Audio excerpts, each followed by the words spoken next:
Hi and welcome to my channel. My name's Vicky and I'm an artist from the Peak District and I'm fumbling my way through making my passion into a business. I hope you'll join me for the journey.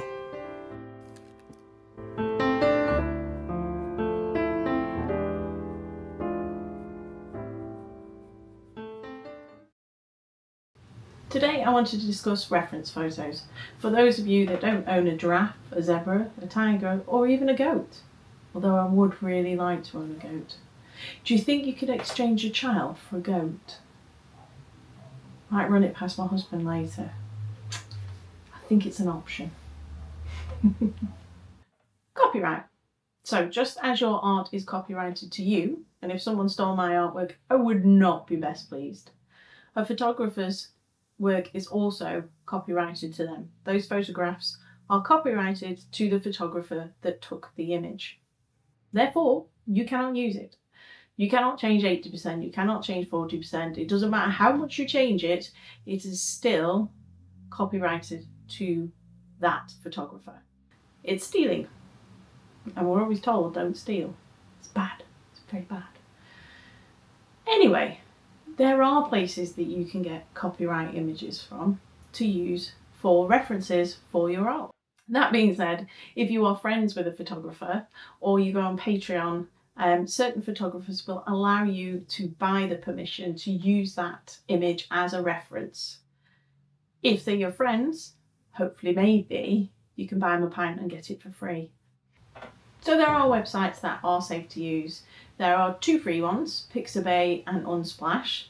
They are free to download the images. However, the image quality isn't always the best. So that's just something to be mindful of when using those two sites. The site that I absolutely adore is Wildlife Reference Photos. That is specifically geared to artists. You can use all of those images absolutely copyright free. There's no small print, nothing else. They are taken by photographers, uploaded specifically for you to use. The images are only £5 each, which I think is very reasonable. The hunting dog up there is actually one of their reference pictures.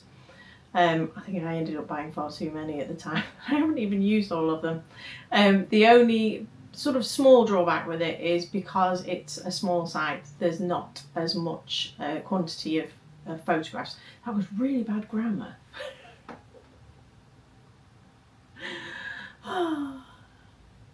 There's not as many photographs for you to search. There's not a huge selection.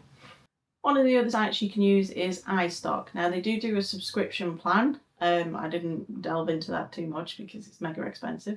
But they do offer a sort of click and go or click and pay. I don't know what we want to term it. Pay as you go. Pay as you go is probably the one we want. And each image there is £7. The only problem with it is there's a big long thing on the copyright, so you need to make sure that you do read that properly. I am not a lawyer, so I can't advise you. I did find, however, that you cannot use the images for logos. So if you were to draw a tiger, for example, and that became part of your website logo, I think you might be in a bit of hot water. But just make sure on all these sites that you do check the small print. There is one other website and that is called Paint My Photo. It's a bit similar to the Wildlife Reference in the fact that it's designed specifically for artists to use those photographs in order to create artwork. Now, the only thing with it is it's a bit of a mixed bag. So some of the quality on there is really good and some of it not as good. You have to join in order to view the images, but it is free. What it does say in their copyright description is that you have to credit the photographer on the site, so on the Paint My Photo site. You don't have to display it if you were then to go and exhibit your work or on your website or anywhere else. It's just solely on that particular website, and you are not permitted to make digital art from it. Another place I have found photographs is Instagram. Now, we're not just going to go ahead onto someone's profile and start taking all the photographs that we wish, but if there's a photographer, you can message them and you can ask them to put in writing if they would be willing to either sell you the permission to use it as a reference picture, or whether they'd be inclined to allow you to have it for free. Sometimes they'll allow you to have it for free as long as you credit the original photographer and maybe put a link to their website, etc. So that's always worth a try. And of course, the absolute safest way to obtain yourself some reference pictures is to dust off your camera, or even your phone in some cases will be of good enough quality, and go and snap some shots yourself.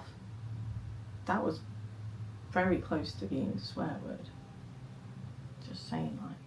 So don't steal, enjoy the rest of your week. Yes, Mickey Mouse is copyrighted, and until next time, toodle pip and goodbye.